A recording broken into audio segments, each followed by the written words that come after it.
जय श्री कृष्णा, राधे राधे। आज मैं आपको सुना रही हूँ श्रीमद् भागवत गीता का 3रा अध्याय और उसका महात्म्य, जिसका नाम है कर्मयोग। इससे पहले आपको सुनाया था 2रा अध्याय, जिसका नाम था सांख्य योग।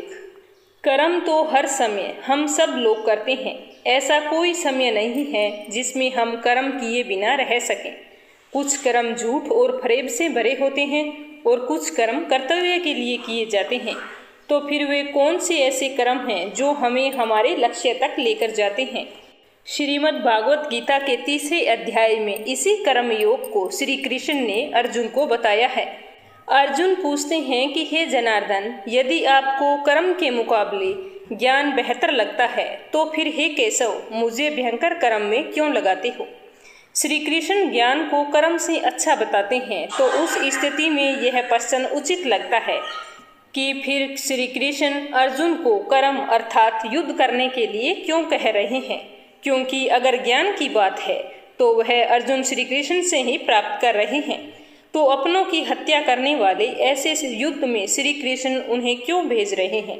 श्री कृष्ण की बात सुनकर अर्जुन की बुद्धि मोहित हो रही थी। समझने की जगह वे और ज्यादा उलझते हुए जा रहे थे।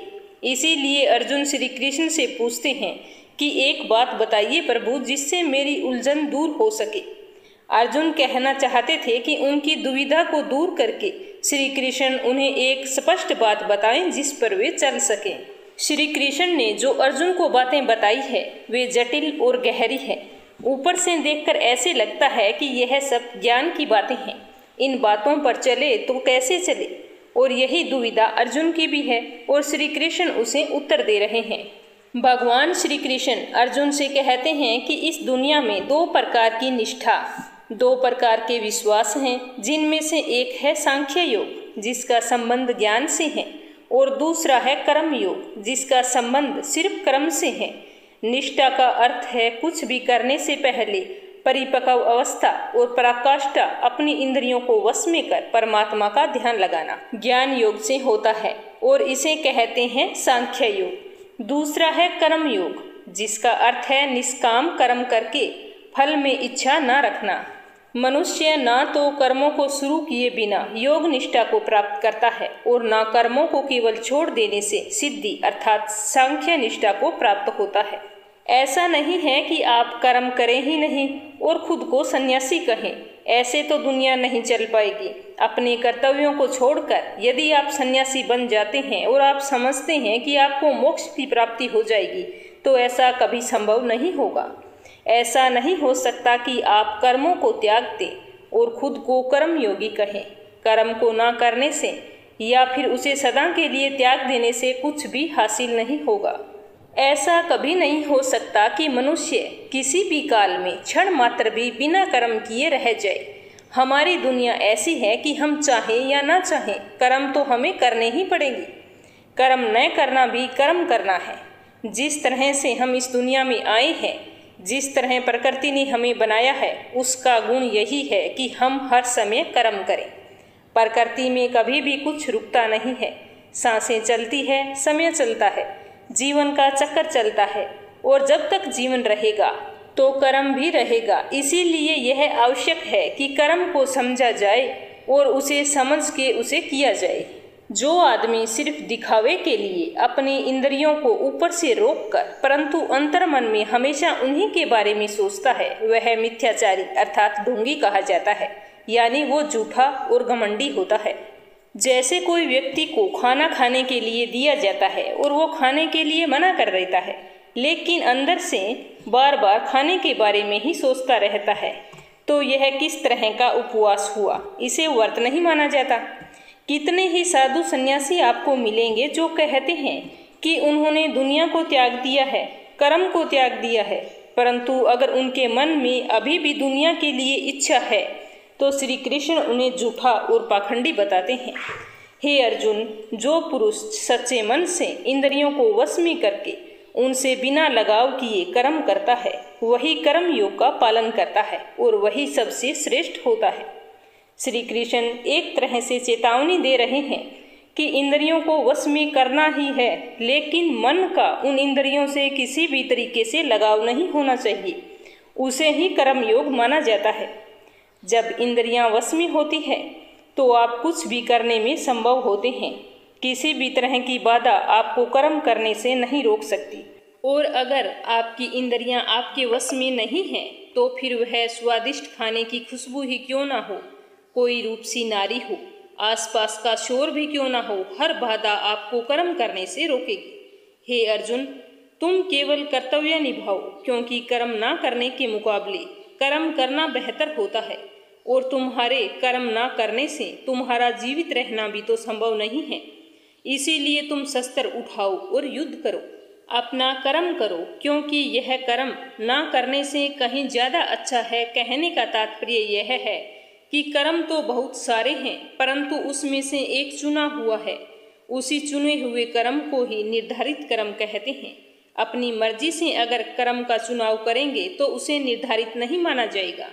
आपको अपना कर्तव्य समझकर अपना कर्म चुनना होगा, अथवा जो कर्म आपको मिला है उसे अपना कर्तव्य समझकर निभाना होगा। भगवान श्री कृष्ण पूरे समाज में भलाई वाले कर्म को ही समझा रहे हैं। यज्ञ वह होता है जिसमें सब शामिल होते हैं। भगवान श्री कृष्ण कहते हैं कि यज्ञ के लिए किए जाने वाले कर्मों से ही ये मनुष्य समुदाय कर्मों से बंधता है। इसीलिए हे अर्जुन, तुम इच्छाओं को छोड़कर उस यज्ञ के निमित्त कर्म करो। समाज की भलाई के लिए किया गया निस्वार्थ कार्य हमको भी अपने कर्तव्यों को यज्ञ समझ के कार्यों में अपना योगदान देना चाहिए, जिससे समाज का भला हो सके। इसे ही निर्धारित कर्म मानिए और युद्ध करिए। प्रजापति ब्रह्मा ने इस दुनिया की शुरुआत में यज्ञ को रचकर अपनी प्रजा से कहा था कि तुम लोग इस यज्ञ द्वारा वृद्धि को प्राप्त होोगे और यह यज्ञ तुम लोगों को इच्छित भोग प्रदान करेगा। घरों में जो यज्ञ किए जाते हैं उन्हें एक धार्मिक कर्म कांड ना समझकर उसका महत्व समझना चाहिए। यज्ञ हमारे संस्कारों का संगठित रूप है। यज्ञ से हम हर विधि को या संस्कार को उचित तरीके से पूरा कर कर्म को शुरू करते हैं। यज्ञ एक तरीके से हमें राह दिखाता है। अगर आगे भी संस्कारों का पालन करना होगा तो हमारा ध्येय जरूर पूरा होगा। ब्रह्मा कहते हैं कि यज्ञ से सब लोगों को, देवताओं को खुश करना चाहिए और वे देवता खुश होकर हम सबकी भलाई करेंगे। इस प्रकार निस्वार्थ भाव से एक दूसरे को उन्नत करते हुए तुम लोग परम कल्याण को प्राप्त होगे। यज्ञ देवताओं को खुश करने का तरीका है और उसके बदले में देवता आप सबको खुश रखते हैं, आपकी उन्नति करते हैं। इसीलिए काम को शुरू या कोई शुभ कार्य करने से पहले ईश्वर का नाम लेने का विधान है। यही ईश्वर का नाम जब सही तरीकों से सही पद्धति के साथ किया जाता है तो उसे यज्ञ कहते हैं। यज्ञ को अपने और देवताओं के बीच का एक माध्यम माना जाता है, जिससे दोनों के बीच संबंध बना रहता है। यज्ञ करके जब आप देवताओं की पूजा करते हैं तो वे आपके बिना मांगे ही आपकी सारी इच्छाओं को पूरा कर देते हैं। लेकिन जो यज्ञ नहीं करता, उस यज्ञ से देवताओं को परिणाम नहीं करता, लेकिन फिर भी अपनी इच्छाओं को पूर्ण करना चाहता है, तो वह तो चोर और पापी होता है। कुछ करने से कुछ मिलता है और कुछ देने से कुछ मिलता है। बिना अर्घ चढ़ाए, बिना पूजा किए अगर कोई चाहता है कि उसकी सारी इच्छाएं पूरी हो जाए, बिना कोई काम किए, बिना कुछ सोचे उसका काम बन जाए, तो इसे बेईमानी या चोर कहा जाता है। यज्ञ से बचे हुए अन्न को खाने वाले श्रेष्ठ पुरुष सब पापों से मुक्त हो जाते हैं, और जो पापी लोग अपना शरीर पोषण करने के लिए अन्न पकाते हैं तो वे पाप को ही खाते हैं। हम क्या सिर्फ खाना खाकर जिंदा रहने और फिर मृत्यु को प्राप्त होने के लिए पैदा हुए हैं? ऐसे जीवन का क्या मतलब है? अपने जीवन का उद्देश्य हमें समझना होगा। इस ब्रह्मांड में हम ही क्यों हमें ईश्वर या मोक्ष को प्राप्त करना है, हमें यह समझना है। और वह समझने के लिए यज्ञ जैसे अनुष्ठान किए जाते हैं। जो लोग यज्ञ और ईश्वर को याद किए बिना सिर्फ अपने जिंदा रहने में लगे रहते हैं, वो चोर समझे जाते हैं। अगर अन्न खत्म हो जाए तो सब खत्म हो जाएंगे। संपूर्ण प्राणी जगत हर कोई अन्न से उत्पन्न होते हैं। अन्न की उत्पत्ति वर्षा से होती है और वर्षा यज्ञ से होती है। यज्ञ कर्मों से होते हैं और कर्मों की उत्पत्ति वेदों से होती है। हमारी संस्कृति का सारा ज्ञान वेदों से ही तो आया है। कर्म क्या है उसकी परिभाषा भी वेद से आई है और वेद परमपिता परमात्मा से उत्पन्न हुए हैं। वेद ईश्वर से आया हुआ ज्ञान है। वेद से आगे और वेद से बड़ा कुछ भी नहीं है। इसीलिए यज्ञ और ईश्वर में सीधा संबंध होता है। श्री कृष्ण कह रहे हैं कि हे पार्थ, जो पुरुष परंपरा से नहीं चलता, जो सृष्टि चक्कर और प्रकृति के नियमों के अनुसार नहीं चलता, अर्थात जो अपने कर्तव्यों का पालन नहीं करता, वह इंद्रियों के द्वारा भोगों में रमण करने वाला पाप युक्त पुरुष व्यर्थ ही जीवन जीता है। ऐसा इंसान सिर्फ इंद्रियों के वश में रहकर ही जिंदा रहता है, जीता है और फिर मृत्यु को प्राप्त हो जाता है। उसके जीवन मृत्यु का चक्कर चलता ही रहता है। ऐसे इंसान के जीने और मरने का कोई मतलब नहीं होता। वेदों और ग्रंथों में ज्ञान और नियम बनाए हैं, उनका मतलब है, और उस मतलब के अनुसार ही हमें अपना जीवन जीना चाहिए। श्री कृष्ण जी कहते हैं कि जो मनुष्य आत्मा में ही रमण करने वाला, आत्मा में ही तृप्त और संतुष्ट हो, उसके लिए कोई कर्तव्य नहीं। आत्मा का अर्थ यहाँ सबसे बड़ा सच है। और जो सत्य को समझता है, सत्य में ही खुश होकर रहता है, उसके लिए कोई कर्तव्य नहीं होता। जिसको ज्ञान प्राप्त हो चुका है, जो जीवन की सच्चाई जान चुका है, सिर्फ वो ही ऐसा है जिसके लिए कर्तव्य का कोई मतलब नहीं। लेकिन ऐसा कोई लाखों करोड़ों में एक होता है। बाकी हम सब के लिए कर्तव्य ही सब कुछ होता है। ऐसे महापुरुष जो आत्मा और सत्य को जान चुके हैं, उनके लिए कर्म करने का कोई प्रयोजन नहीं है। ऐसे महापुरुष कर्म के बंधन से छूट चुके हैं, क्योंकि ये ज्ञानी इस दुनिया और ईश्वर को समझ चुके हैं। इनका स्वार्थ से कोई मतलब नहीं रहता। इसीलिए ये महापुरुष हमारे जैसे लोगों से बिल्कुल अलग हैं। इन पर वे नियम लागू नहीं होते जो हमारे जैसे दुनियादारी में लगे हुए लोगों पर लागू होते हैं। जिसे ईश्वर मिल गया है, उसे फिर और क्या चाहिए? वो फिर कोई और कर्म क्यों करे? इसीलिए हे अर्जुन, तुम अपनी आसक्ति और अपनी इच्छा को छोड़कर हमेशा अपने कर्तव्य कर्म को ठीक तरीके से करते रहो।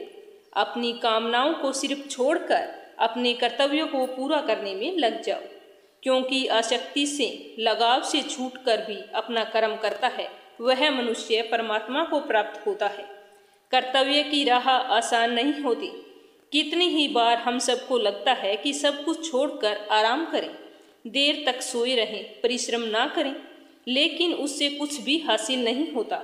भगवान श्री कृष्ण कह रहे हैं कि बहुत से ऐसे लोग हैं जो कर्म करते हुए ही परम सिद्धि को प्राप्त हुए थे। बहुत से ज्ञानी महापुरुष तो ऐसे होते हैं जो आत्मा की सच्चाई को पहचान जाते हैं। लेकिन बाकी लोगों के लिए अगर उन्हें जीवन में कुछ करना है तो सिर्फ कर्म ही एक रास्ता है। अगर आप चाहते हैं कि आपके जीवन का कोई मतलब हो, जन्म लेना, जिंदा रहना और फिर मृत्यु को प्राप्त हो जाना, इस बेकार जीवन से बचकर अगर आप कुछ करना चाहते हैं तो आसक्ति से हमें अपना कर्म करना चाहिए और अपने कर्तव्य को पूरा करना चाहिए। श्रेष्ठ पुरुष हमेशा आगे चलता है, बाकी लोग उसके पीछे पीछे चलते हैं। इसीलिए आपको यह फैसला करना है कि लोग आपके आगे चले या आपके पीछे चले। श्री कृष्ण जी कहते हैं कि श्रेष्ठ पुरुष जो आचरण करता है, अन्य पुरुष भी वैसा ही आचरण करते हैं। वो जो कुछ प्रमाण कर देता है तो समस्त मनुष्य उसी के अनुसार चलने लग जाते हैं। कहने का अर्थ है कि जो हमारे आदर्श होते हैं, हम उन्हीं का अनुसरण करते हैं। किसी भी क्षेत्र में ऐसे लोग होते हैं जो उस क्षेत्र में सर्वश्रेष्ठ होते हैं और पूरी दुनिया उन्हीं के जैसा करने की कोशिश करती रहती है। आदर्श एक होता है और उसका अनुसरण करने वाले बहुत सारे होते हैं। श्री कृष्ण जी कहते हैं कि हे अर्जुन, मेरा इन तीनों लोकों में कुछ भी कर्तव्य नहीं है और ना ही ऐसी वस्तु है जिसे मैं प्राप्त कर सकूं, तो भी मैं कर्म में लीन रहता हूँ। तो समझने की बात यह है कि श्री कृष्ण से बड़ा कौन आदर्श हो सकता है। लेकिन वे भी कर्म करते हैं। वे भी कर्म करते हुए अपने कर्तव्य का निर्वाह करते हैं। श्री कृष्ण ने महाभारत में भाग लेने से मना नहीं किया। उनकी नारायणी सेना कौरवों के साथ थी, लेकिन वे खुद अर्जुन व पांडवों के साथ थे। जब श्री कृष्ण अपना कर्म करके अपने कर्तव्यों को पूरा कर रहे हैं, तो हम कौन होते हैं और हम अपना कर्म क्यों ना करें। श्री कृष्ण भगवान कहते हैं कि हे पार्थ, अगर मैं कर्मों को करने में जरा भी सावधानी ना बरतूं तो बहुत बड़ा अनर्थ हो जाएगा। हर आदमी श्री कृष्ण का अनुसरण करता है, और अगर आदर्श या भगवान ही कुछ नहीं करेंगे तो मनुष्य तो सब कुछ करना छोड़ ही देंगे। जो सबसे बड़ा होता है और सर्वश्रेष्ठ होता है, सब उन्हीं का अनुसरण करते हैं। और अगर श्री कृष्ण यह सोचते कि मैं भगवान हूँ और मैं कर्म नहीं करूँगा, तो उन्हें किसी और को ज्ञान देने का क्या अधिकार रह जाता है। ईश्वर होते हुए भी उन्होंने अपने हर कर्म का पालन किया, कर्म से ही कभी भी पीछे नहीं हटे। उनके पदचिन्हों पर हमें चलना है और सर्वश्रेष्ठ बनने की कोशिश करनी है। भगवान श्री कृष्ण कहते हैं कि यदि मैं कर्म ना करूं तो ये सब मनुष्य नष्ट भ्रष्ट हो जाएंगे और मेरी वजह से सारी प्रजा नष्ट हो जाएगी। अगर श्री कृष्ण कर्म नहीं करेंगे तो दुनिया खत्म हो जाएगी। ये दुनिया उन्हीं की तो लीला है, माया है, खेल है।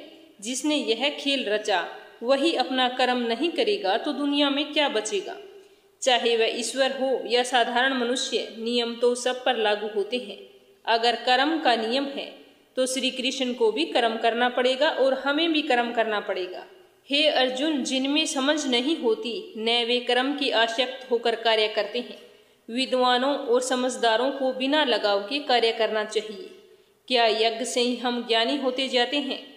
कर्म को सही विधि से करने से क्या हम ज्ञानी हो जाते हैं? नहीं, ऐसा नहीं है। हमें कर्म करना, उसमें आसक्ति या लगाव नहीं करना है, और ऐसा करना आसान नहीं है। अगर ऐसा कोई ज्ञानी जिसका कर्मों से लेना देना नहीं है, जैसे कि कोई साधु या संत जिसका किसी कर्म से आसक्ति नहीं है, ऐसे लोगों को समाज सेवा में लग जाना चाहिए। उनके लिए कहा गया है जो सोचते हैं कि दुनिया को छोड़कर सन्यासी बनने से उन्हें भगवान की प्राप्ति हो जाएगी। जो ज्ञानी हैं उन्हें ईश्वर की सच्चाई ज्ञात हो गई।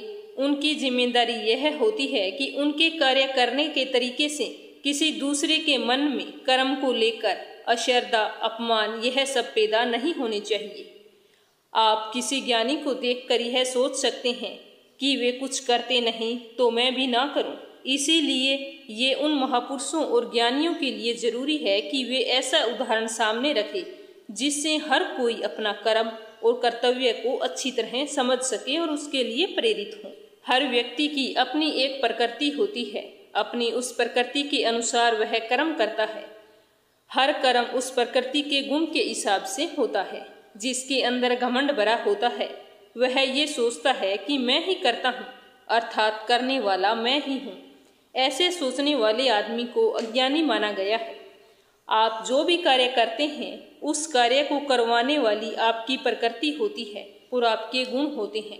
कितनी ही बार ऐसा होता होगा कि गुस्से में आप कुछ ऐसा कर जाते हैं जो कि आप करना नहीं चाहते, वो आपका क्रोध आपसे करवा देता है। तो सोचिए, समझने की कोशिश कीजिए कि प्रकृति क्या है। फिर भगवान श्री कृष्ण ने बहुत ही गहरी बात बताई है। सात्विक, राजसिक और तामसिक 3 तरह की प्रवृत्तियां होती हैं। फिर उनके गुण विभाग और कर्म विभाग होते हैं। इन्हीं गुणों की वजह से आप कर्म करते हैं। जैसे अगर तामसिक गुण रहेगा तो आप आलस या नींद या फिर इसी तरह के बुरे कर्म करेंगे। राजसिक गुण वाला हर बात में बहादुरी और शौर्य दिखाएगा, और जो ज्ञानी होते हैं वे जानते हैं यही गुण उनसे कर्म करवा रहे हैं। हम जैसे ज्यादातर लोग ज्ञानी नहीं होते हैं, वो समझते हैं कि सब कुछ वे ही कर रहे हैं। कर्म में लगे हुए ज्ञानियों को ये जानना चाहिए कि गुण ही उनसे कर्म करवाते हैं, वे खुद कुछ नहीं करते। ज्ञानी जब इस बात को समझ लें तो ये उनकी जिम्मेदारी होती है कि वे अज्ञानियों को समझाएं कि कर्म ही उनका धर्म है। ज्ञानी अर्थात कि पहुँचे हुए लोग, ये लोग जान जाते हैं कि उनके अंदर के गुण आते जाते रहते हैं और बदलते रहते हैं, और इन्हीं के अनुसार उनके कर्म भी बदलते रहते हैं। इसीलिए वे उन कर्मों को करने वाला खुद को कभी नहीं मानते, बस ये कार्य करते हैं, बाकी सब ईश्वर को सौंप देते हैं। और हमें भी कार्य करके बाकी सब कुछ ईश्वर पर छोड़ देना चाहिए। भगवान श्री कृष्ण अर्जुन से कहते हैं कि तुम मुझ अंतर्यामी परमात्मा में अपने सारे कर्मों को अर्पण कर दो।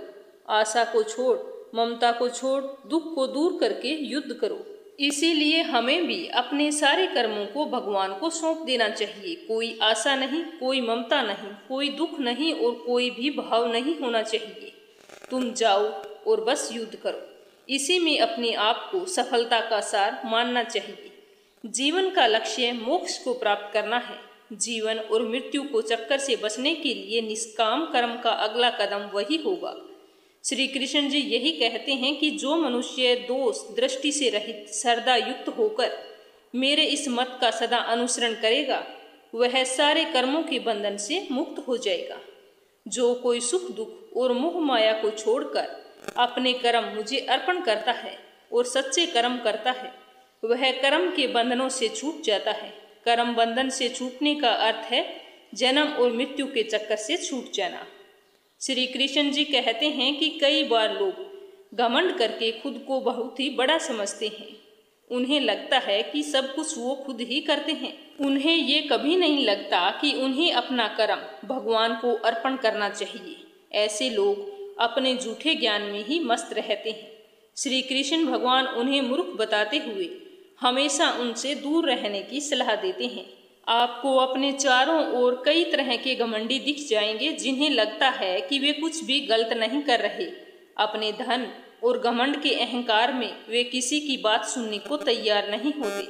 इसीलिए ऐसे लोगों को मूर्ख समझकर उनसे दूर रहना चाहिए। सभी प्राणी प्रकृति को प्राप्त है, अपने स्वभाव से मजबूर होकर कर्म करते हैं।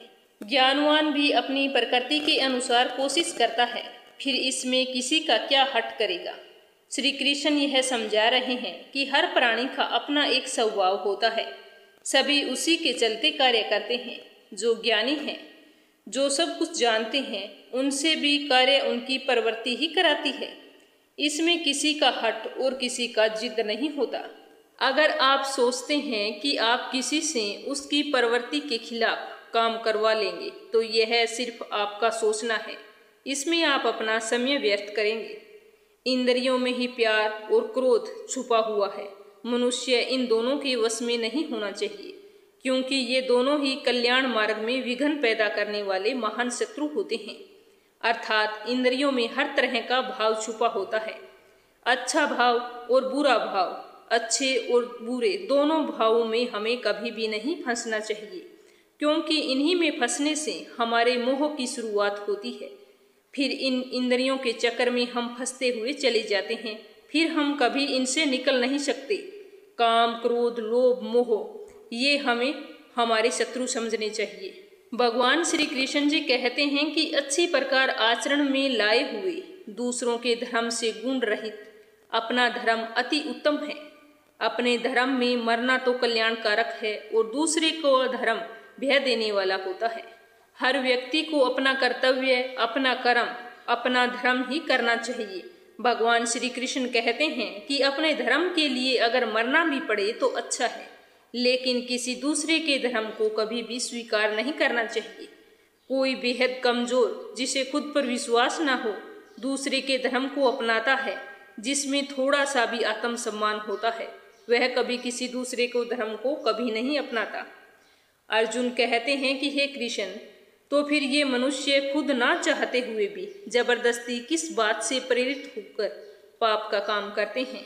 ये सवाल अर्जुन भगवान श्री कृष्ण से पूछते हुए कहते हैं कि क्यों मनुष्य श्री कृष्ण के बताए हुए रास्ते पर नहीं चल पाता, क्यों वह पाप के रास्ते पर चला जाता है। ऐसा क्या हो जाता है कि लोगों के साथ कि वे पाप के रास्ते पर चल पड़ते हैं, चाहे वे इस बात को जानते हों चाहे ना जानते हों। ऐसी कौन सी चीज है जो उन्हें विवश करती है। पाप के लिए उनका मन और बुद्धि किस बात को दोष दें। तो यह सुनकर भगवान श्री कृष्ण कहते हैं कि रजोगुण से उत्पन्न होता है काम और काम में से निकलता है क्रोध। काम या क्रोध कभी रुकता नहीं है अर्जुन, बस यह बढ़ता ही जाता है। इसीलिए मनुष्य को इसे अपना सबसे बड़ा शत्रु मानकर दूर रहना चाहिए। भगवान श्री कृष्ण बताते हैं कि पापी आखिर पाप किस कारण से करता है। किसी के पाप करने की वजह क्या होती है? वजह है रजोगुण। इसी के कारण काम, क्रोध, राग, द्वेष जैसे भाव उत्पन्न होते हैं, जो कि पाप की वजह बनते हैं। इन्हीं द्वेषों को श्री कृष्ण शत्रु बताते हैं। इन भावों के मन में आते ही आपको समझ जाना चाहिए कि आप पर शत्रु हावी हो रहा है और आपको उसे रोकने की कोशिश करनी चाहिए। जिस प्रकार धुएं से आग और धूल से दर्पण ढका रहता है, जिस प्रकार जेर से गर्भ ढका रहता है, वैसे ही उस काम द्वारा हमारा यह ज्ञान भी ढका रहता है।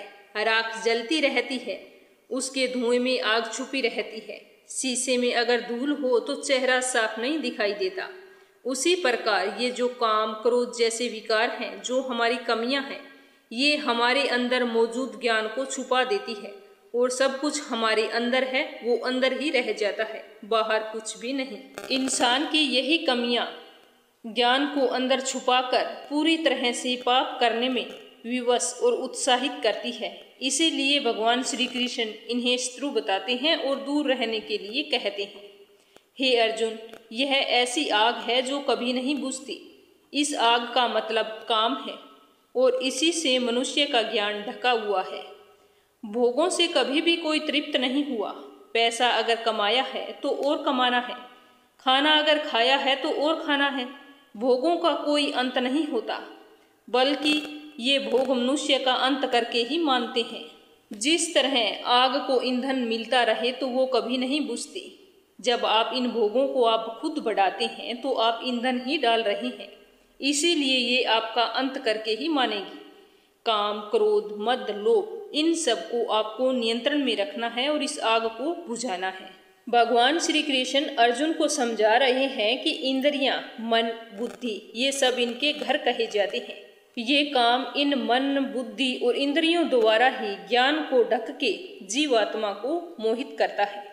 काम, क्रोध जैसे विकार, कमियां इंद्रियां, मन और बुद्धि में रहते हैं और ये इनके घर हैं जहाँ इनका निवास होता है। घर में रहकर ये कमियां घर के मालिक को मोहित कर उसे ही खत्म करने की कोशिश करती है। कुछ अच्छा देखकर मन में लालच आ जाता है, काम पूरा ना होने पर क्रोध आ जाता है। इसी तरह से ये कमियां हमारे दिमाग पर नियंत्रण करना शुरू कर देती है और हम इसके वश में होते ही चले जाते हैं। इसीलिए हे अर्जुन, तुम पहले अपनी इंद्रियों पर संयम करो। इस ज्ञान और विज्ञान का नाश करने वाले महापापी काम को कुछ भी करके बलपूर्वक मार दो। श्री कृष्ण अर्जुन को सलाह देते हैं कि इससे पहले कि ये काम, क्रोध जैसे शत्रु तुम पर कब्जा कर ले, इससे पहले तुम अपनी इंद्रियों को वश में करके अपने काम, क्रोध को मार दो। ये काम और क्रोध ही हमारे अंदर जो ज्ञान है उसको खत्म कर देते हैं और उसमें शंका भरते हैं, जिससे हम हमारे रास्ते में भटक जाते हैं। इंद्रियों को स्थूल शरीर से बेहतर, बलवान और श्रेष्ठ कहते हैं। इन इंद्रियों से बेहतर मन है, मन से बेहतर बुद्धि और बुद्धि से भी बड़ा है वो है आत्मा। भगवान श्री कृष्ण कहते हैं कि हमारे शरीर से श्रेष्ठ हमारी इंद्रियां हैं। सही बात यह है कि किसी भी शरीर को उसकी इंद्रियां पल भर में वश में कर लेती है, लेकिन इंद्रियों से बड़ा मन है। आप अपने मन से इंद्रियों पर नियंत्रण कर सकते हैं।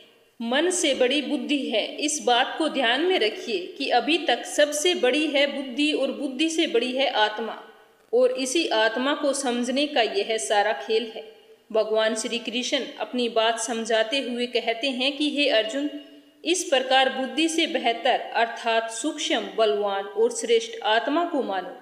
बुद्धि से अपने मन को वश में करो। हे महाबाहो, तुम इस काम रूप दुर्जय शत्रु को मार डालो।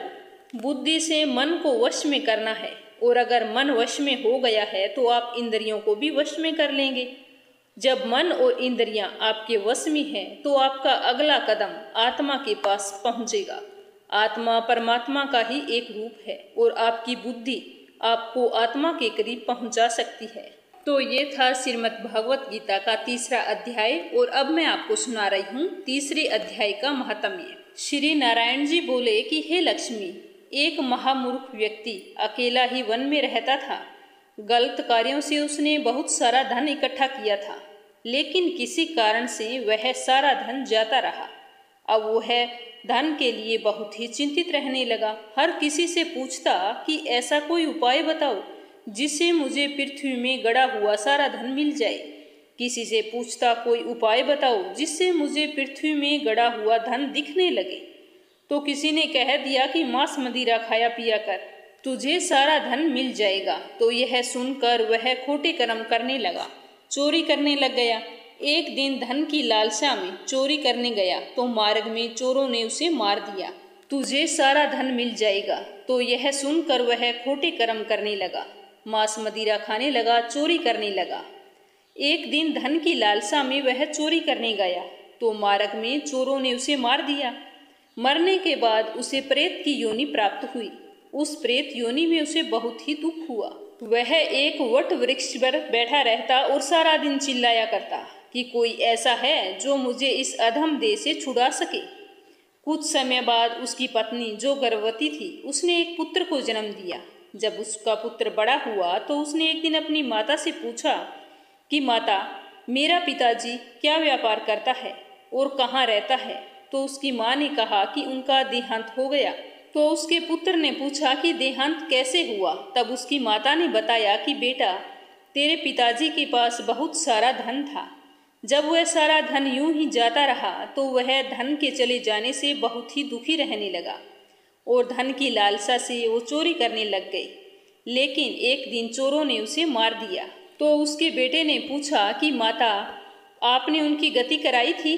तो उसकी माँ ने कहा, नहीं बेटा, गति तो नहीं कराई।